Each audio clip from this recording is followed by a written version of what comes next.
first player up at the bottom left corner of the map, playing for Dragon Phoenix Gaming. Make some noise for Zest.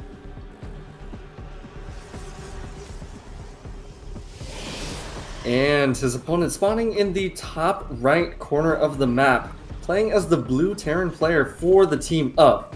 Shopify Rebellion, give it up for Byun.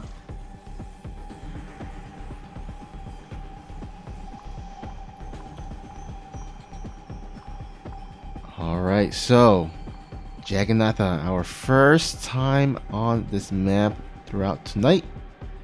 And I'm pretty excited to see how this plays out because, of course, Jagannatha, a little bit different compared to, let's say, Oxide or Romanticide. It's a bit more narrower. So we'll see how this plays out in the end. But I don't believe, he does not see that second Rax behind there. Wow, okay. So what does this second Rax mean? Does it mean a 2-1-1 possibly? Or is this an opener into a 3 Rax? But I feel like if it were a 3 Rax, then we would see the 2 additional Rax coming down later. Nope, it's just going to be a Reaper based opening, as we do see 2 Reapers being pumped out at once. Yeah, so I mean, this can sometimes catch Protoss's off guard because this is not like the usual opening from Terran. I feel like maybe someone like Special would open like this, and it looks like Byun has kind of adopted a little bit, trying to test it out maybe. But yeah, you open up with 3 Reapers because that would one-shot probes. And then you, of course, follow up with Marines and possibly might throw down a bunker to make sure that he doesn't suffer from any counterattack. And look at what we have here. Oh, very nice. So we do see Zest actually going for a proxy gateway himself. His 2 Adepts are actually going to catch out the first 3 Reapers out on the map. So these Reapers making very good use of the cliff sides, making sure to fake out and juke the Adepts for the time being. But looks like these 3 Reapers, honestly, with these 2 Adepts back at home, I don't think that the Reapers are going to get too much done. But they do have potential with the micro, as we do see right now, and with the grenades. But yeah, looks like, oh, 1 Reaper actually will fall. So yep, it looks like Byun has already transitioned out of this. We do see a reactor on the barracks going down, as well as a tech lab on his factory. Ooh, this is I'm getting a little bit scared because with the Reaper opening, he's not going to have much back at home, and his bunker I feel like is a bit late. I think Zest should be able to get the cancel on this, and oh no, this is gonna, I feel like this might be the start of an end to Byun's chances in this game. Yeah, I mean, very early in the game, we do see 3 Stalkers, which, 3 Stalkers are not something to scoff at, because what does Byun have? Byun has a handful of Marines and basically nothing else, I believe. Man, if Zest can get some high ground vision with maybe some Adept Shade, I think he can micro. Oh, okay, it looks like there is the Cyclone there. And oh, a little bit of Miss Micro doesn't pay attention to his units for a second, and all of a sudden, Zest is going to have a lot of his units being sniped down here. 2 Sentries and 2 Stalkers going down, I believe. Yeah, that is a lot of gas, because each sentry, correct me if I'm wrong, but each sentry costs 100 gas. That is a huge investment. To speak nothing of the 50 gas that each single Stalker costs. However, it looks like he will be starting to thin out the Marine count. So it was very good of Zest to take care of that first Cyclone. Now, we do see a Siege Tank being built and taking control of that ramp. So it will be able to push back the rest of these Stalkers for the time being.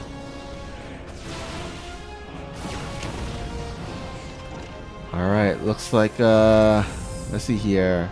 About the same amount of minerals and gases. A little bit more on Zest's side, but remember, he does have that second Nexus, and he forced Byun to lift off, so he kind of delayed some of the mining time. So I guess that kind of evens it a little bit. And Blink is about to finish, so these stalkers should be able to have some micro potential. And these tanks are a little bit forward, but I think, yeah, it looks like he does scare Zest back enough. Now that single adept, it does not complete the shade, but look at the unit counts. We do see that Zest is leading by just a few workers, so it looks like he will maintain his economic hold over this game so far. An excellent Blink micro, making sure to shave off whatever bio he can just with the units that he has, but making sure to stay out of the range of those tanks, because those tanks are absolutely deadly. That single adept did manage to shade in, will not get to shade back out. Poor adept. But you know what? He falls and suicide himself in the hopes that the Protoss can win the war. And right now, Zest has a bunch of, let's say, equivalent of 300 Spartans in terms of stalkers, ready to pounce on Byun, but Byun is pretty well positioned here defensively. Got 3 tanks. And yeah, he should be okay. I mean, if Zest does blink up here on the cliff area, at the very least, Byun should have some pot shots off of from his tanks before they kind of maneuver to the right side. But anyhow, it looks like Zest is not going to be playing that aggressively. He is going to stay back, be a little bit more patient. And look at here, we have our Dark Shrine once again.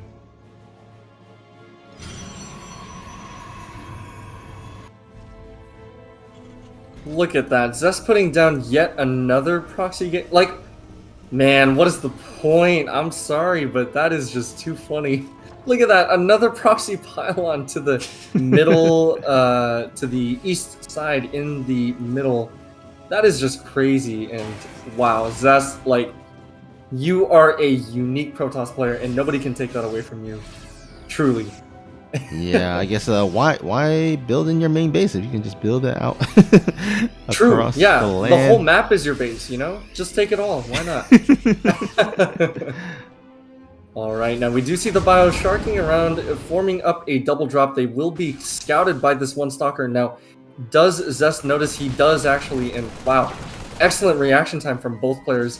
Medevacs do drop out immediately. At the same time, that single stalker is going to blink back and bring forward its brethren. So very good micro by Zest, actually making sure to catch out this bio force. And a key mistake, however, used up the blink and didn't know that there was going to be a secondary bio army waiting to reinforce from the back line. So that proxy gateway will be taken down, and it looks like Zest is starting to float quite a bit. Now, we have seen Zest float like this in other games, even in GSL. Like, he has a tendency to, you know, maybe it's he's saving up for something, or he's not necessarily following up on all of his macro cycles, but he does tend to fall behind, especially in cases where he might not be expecting something, and I think this is one of those times. No, as you mentioned that, you know, yesterday when he was playing in Aces Rock, Zest actually was floating 2,000 minerals at one point. Wow. Against his against Trap at the time. And so yeah, it looks like Zest has a kind of a knack for kind of banking up minerals. But this time around, he does use some of them, and his money is being spent. But the thing is, he is still way behind on the army count there. Now, can he get this around? That is a lot of zealots, and that is just one single clump, and now all of the shields have been stripped. DCs are coming in for the flank, but Byun, with the excellent vision, does see it and scans immediately. These 4 tanks in the backline are going to demolish everything. And now these Archons are being morphed in the middle of the battlefield. Only one of them gets to pop. Shield battery overcharge is popped as well, but this is not a sustainable position. I think that Byun is about to take game number 1. Alright, looks like Zest has abandoned ship here. Does realize that he cannot face up against the army straight head on. So he's going to go for the base trade which is a pretty interesting decision. But you know what? That might have been the best decision, as that army of Byun is just too much. It's basically almost 3 times the amount of Zest. So he's gonna go ahead and go across the map for a whole Hail Mary.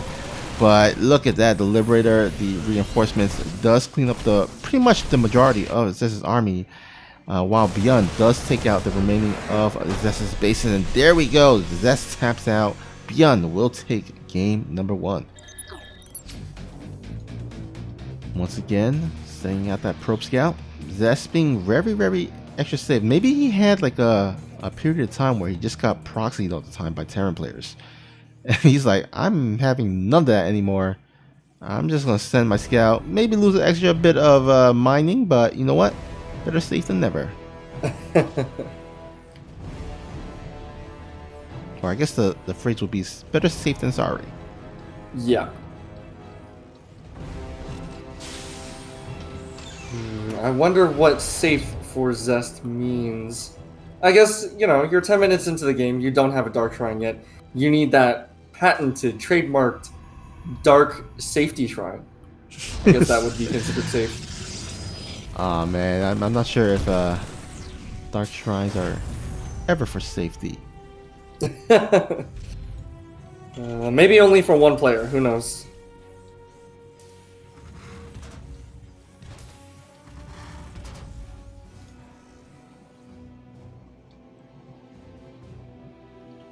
Alright, here we go. Moment of truth. Will it be a Twilight Council, or will it be something else? It's starting to look like a Twilight. We see the gas count. There we go. Alright, so it seems like Zest is really not a fan of Stargate openers, or he just doesn't want to play them tonight. But yeah, I mean, it would be interesting to see if he went for Charge or Glaive Adepts, but I doubt it.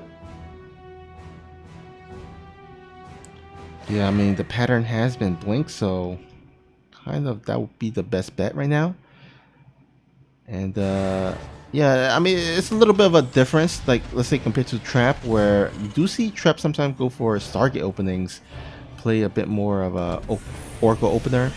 But Zest kind of tends to stick with the ground units. I guess he has more fun playing with the grounds in terms of blinking micro and maybe some adept micro as well. But yeah, it's just a matter of preference sometimes. But we have seen multiple times in the past that both options are viable in terms of playing against a Terran. Right. Now this time the Shade does not actually get to complete by going up onto the high ground and passing the supply depot wall. Shade will come back in just to confirm the number of SCVs, which is actually falsified a little bit. We do see 2 stuck on the high ground because of the supply depot wall. But yeah, we did see that in a previous game, Zest was able to get the Adept all the way up into the main and get a pretty decent scout off. And this is going to be kind of scary. He does plant down the very early Nexus as usual, as we have seen do in most of these games tonight. But Byun is going for that 3 racks build yet again. We see a stim, a combat shield timing, as well as Marauders. So this is going to be a... I'm not sure. I honestly don't know if Zest can hold this. Okay, if Byun moves out before +1, I think this is going to hit harder. Because remember, when Kira did it against Zest, he waited for +1, which actually kind of delayed the attack a little bit longer. But if he just moves out across the map without the +1, it's going to hit, you know, a bit quicker.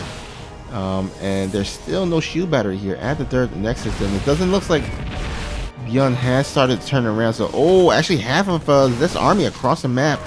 I think he might want to go ahead and recall. Yeah, okay, there we go. Recall at the natural base. No shield battery is in sight, so probes are actually going to be pulled off the line. Pylon does go down, meaning the robotics facility will no longer be able to pump out that Immortal. 10 probes are going down. Bio is still going strong with that stim. Some stalkers are starting to be thinned out as well, and now it's just about saving as many probes as possible. And the final total, we see 39, 40 SCVs against 32 probes. This is definitely not good for Zest. Yeah, now the one saving grace for Zest is that the third Nexus was not targeted.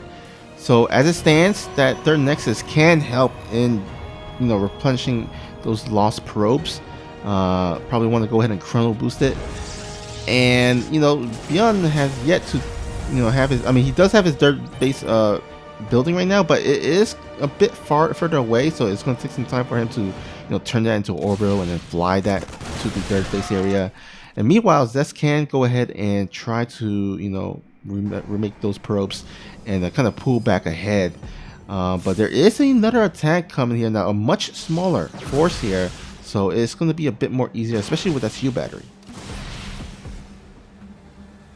Wow, look at that. Pretty much in the middle of no time, or, in no time, we see that Byun has again fallen behind in the worker count, which is typical in this matchup. The Protoss does want to be ahead on the number of workers, but I'm just quite surprised at how Zest was able to catch up. I guess it's because he did have the third Nexus up and running already, and we do see 5 additional gates going down, so he will be more ready, in my opinion, than the first attack for this next one. Yeah, those 5 gateways are finishing up, which should allow him plenty of additional warp-ins. The charge upgrade, that crucial charge upgrade, is going to finish up as well. You got 2 Immortals, which is pretty nice. But yeah, let's see if he can defend it. There's still a lot of infantry here for our blue Terran, and there is a possibility that he might just drop into the main base with these medevacs and just bypass the shield batteries. The shield batteries at the third base.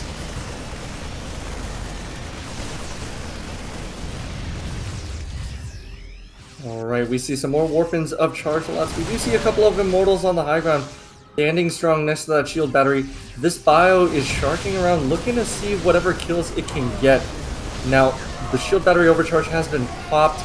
More Zealots are going down, and this bio is still standing strong. I'm not so sure about this hold anymore. Yeah, Zest is he's trying to buy some time with that shield battery overcharge, trying to get some additional warp-ins.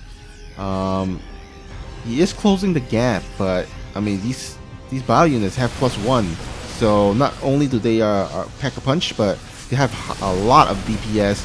And here we go. Looks like Byun is going to go ahead and stem on forward. Going to go ahead and micro away these force field. Okay-ish, but I think it's working against him a little bit right now. Yeah, definitely against him, because those force fields, not only did they not shave off enough of the bio, but they prevented him from being able to engage when Byun just simply rotated up to the other ramp. Probes are again pulled off the line. We do see 4 SCVs going down due to a charge lot drop in the main base. So it looks like actually Byun for now is just going to back off for just a little bit, giving Zest time to actually warp in more Zealots. Alright, looks like Zest is going to warp in some additional Zealots here at the third base. Oh, doesn't get the cancel on that, or doesn't even delay it, and there we have it. That is pretty much it. Too much on the ground for Byun, and Byun will take a 2-0 lead. Alright, so if it does come down to Byun winning and clinching the series, I would say that the most impressive part of his play is that he was able to win without that happy star. See, unlike Kier or Clem, Byun is not rocking that happy star, so he doesn't get like 200 plus APM or anything. Yeah, nothing about Byun, but I just feel like Kier had that sort of stalwart tendency to just shut down every single game that he won completely. And in these cases, Byun has been a bit more, it's been a little bit dicier, I would say. So it's definitely the happy star. That is definitely the reason why these things are happening.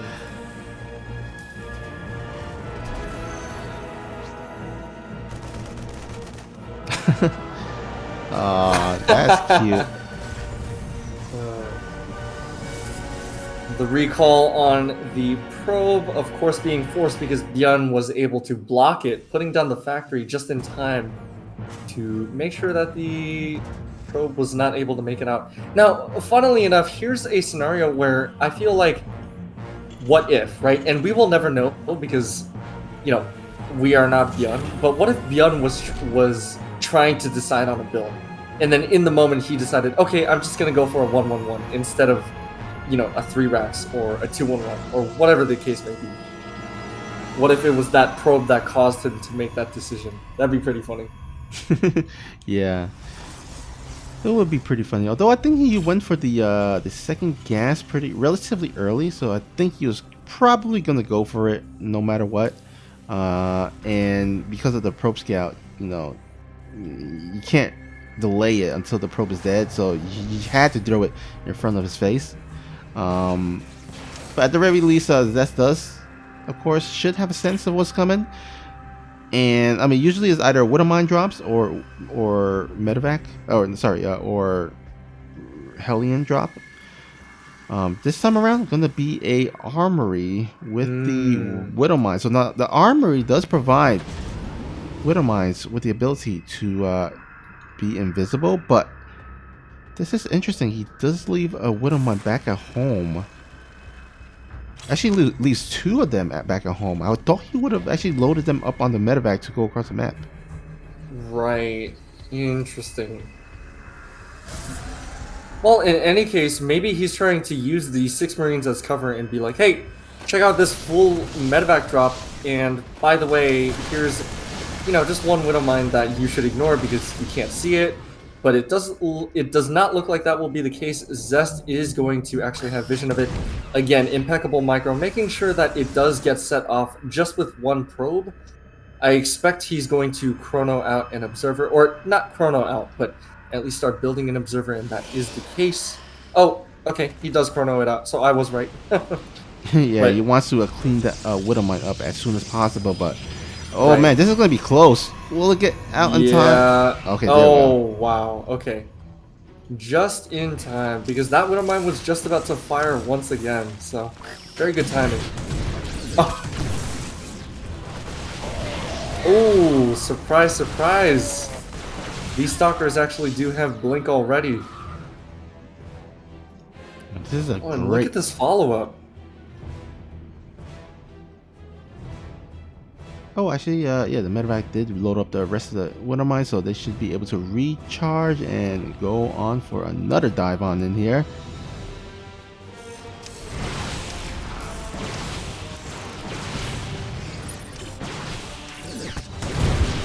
Oh no, Zest! Zest just barely slipping up at the natural once again. The site where he did see the previous Widow Mine drop, losing 6 probes, which isn't the worst, but definitely not the best.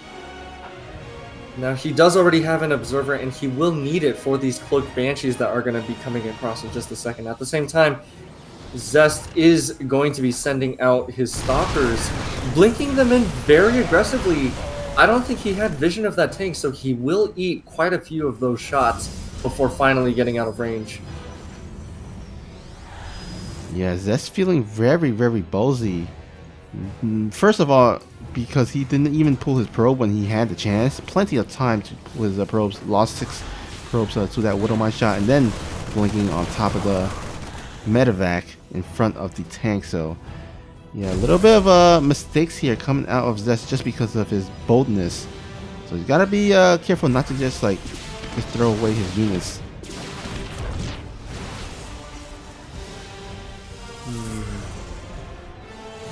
These stalkers are staying on top of this Banshee, but that Banshee is, you know, the DPS cannot be understated. Oh, wow, and just barely it gets out of range of the stalkers. Yeah, that's going to be annoying to deal with. Although the Banshee is relatively low on life, so looks like Zest can just leave 2 stalkers there. Maybe even 1, I think he should be fine and should be able to snipe that off. Got the observer as well to keep an eye on that. Meanwhile, he is going to go ahead and go for a another drop here.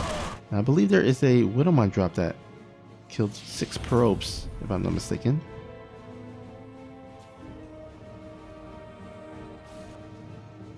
Let me see here. Okay. Yeah, I can't imagine anything else besides a Widow Mine drop. Or maybe there was a second Banshee. Was there a second Banshee? Oh, there was. Okay. Yeah, so one Banshee was, you know, chased back behind, and it's actually still there behind the main of Zest. And then the second Banshee, I believe it was picked off, as you mentioned. Yeah. Oh, we do see a 4th and 5th racks coming out of Byun, so he is not playing. He is not going for that economic game. He's not playing for that long game route. In fact, he is going to go for one huge push. I wouldn't even be surprised if he pulled the boys as well. Yeah, we do see that Byun is looking to get very, very aggressive. Now, honestly, I feel like it's going to depend a lot on the timing that Storm finishes. And honestly, Storm doesn't take too long to finish. Plus, these Stalkers are going to be out to meet and greet these bio units right when they come out. Now, I do have to say, Zest this entire evening has had pretty much impeccable Stalker micro. His blinks have been on point. And look at that, another set of free units, another free Marauder, and Marauders are not cheap. Look at that. So we do see Stim is finishing. Concussive Shells is set up. Concussive Shells is also one of those upgrades that doesn't take too long to finish, but Storm is already almost done, and Storm is going to be key in holding off this attack. Like you said, SCVs have been pulled. Excellent force fields on the ramp, actually. Wow. Oh, and he's loaded 2 High Templars into that War Prism, so he should be able to at least somehow avoid these tank shots. And here we go. The Storm goes on top of the SCVs. Blink Stalkers get on top of these tanks. And absolute carnage. All these battle units evaporate. Shield battery overcharge also gets activated. And Zest, he is going to go ahead and start the comeback by placing his first win on the scoreboard. Zest takes game 3. I feel like both of our players here tonight have been on the scene for quite a while, right? You know, Zest has been around for a while. Byun has definitely been around for quite a while, so. Yeah, absolutely. I believe I don't remember if they were in the Wings of Liberty days, but I'm sure, I remember they were definitely in the Heart of the Swarm days. Or era, I would say.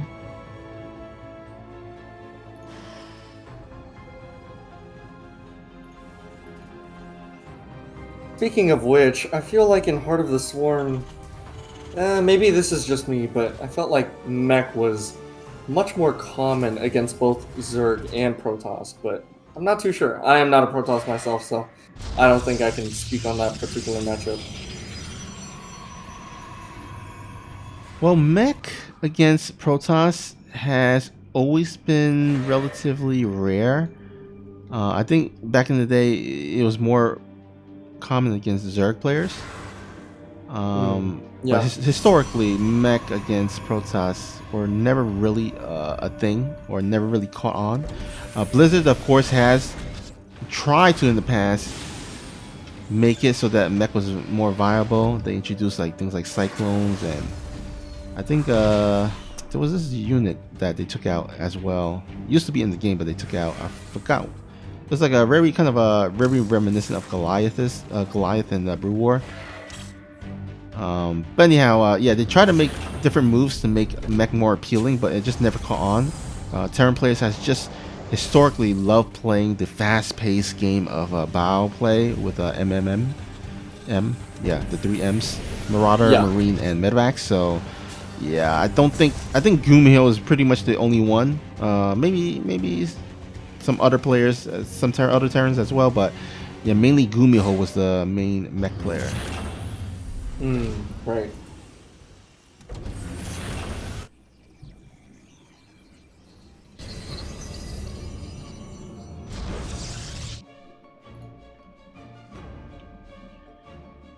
All right. Alright, so for the millionth time, Zest opening up with the Twilight Council.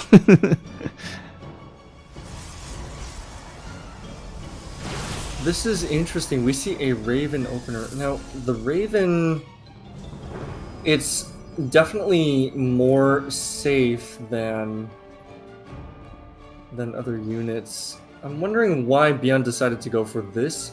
I feel like I'm getting a little bit of whiplash, you know? So in the last game, he went for a pretty aggressive 5 racks push with SCV backup. And then this time around, he's going for a pretty safe opener with the Raven. So I'm just, you know, just kind of an interesting little thing to observe. Yeah, I mean, I guess the Raven does provide... Oh wait, is the Raven out already? Yeah. Oh, okay, oh, yeah, okay, there it is. Alright.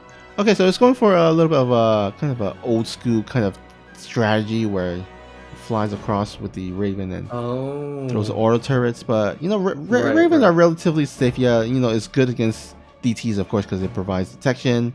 And then, you know, if there's a drop into your base, you can interference matrix the War Prism.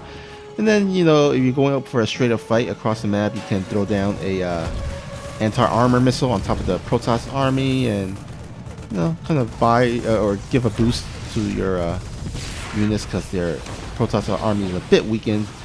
But anyhow, you have a bit of harassment going across both sides. Yeah, we do see 3 probes going down for Zest and 2 SCVs going down for Byun. You know, just a small skirmish just to test each other and keep each other honest. Now hold that thought, actually, because Zest is coming back in here. Oh my gosh! No way! Both players aggressing each other to no end. I was just about to say, like, things are pretty chill. Like, you know, they're just testing the waters, trying to see what's up. But no. I mean, Byun coming in here, trying to defend against the War Prism yet again. And at the same time, getting a couple of amazing Widowmine shots, upping the total of probes killed to 13 for this skirmish. Yeah, and funny enough, he's still ahead in the probe count. Yeah, that's He's been probing so hard throughout this game that even though losing all those workers, he's still ahead on that front. But yeah, that is not a good sign. Never a good thing to lose 13 probes at this stage.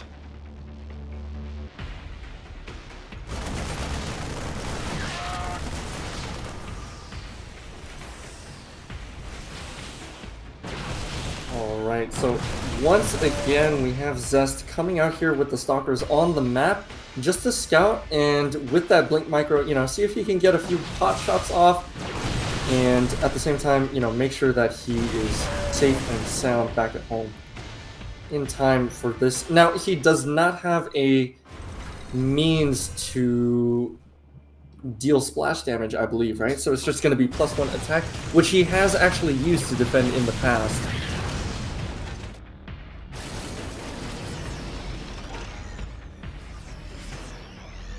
This is a bit of a tense moment as it looks like Byun is waiting for his upgrades to finish before he pushes on forward. But Zest is going to have to rely on a bunch of gateway units to defend, as he doesn't have any splash damage on his in his arsenal right now.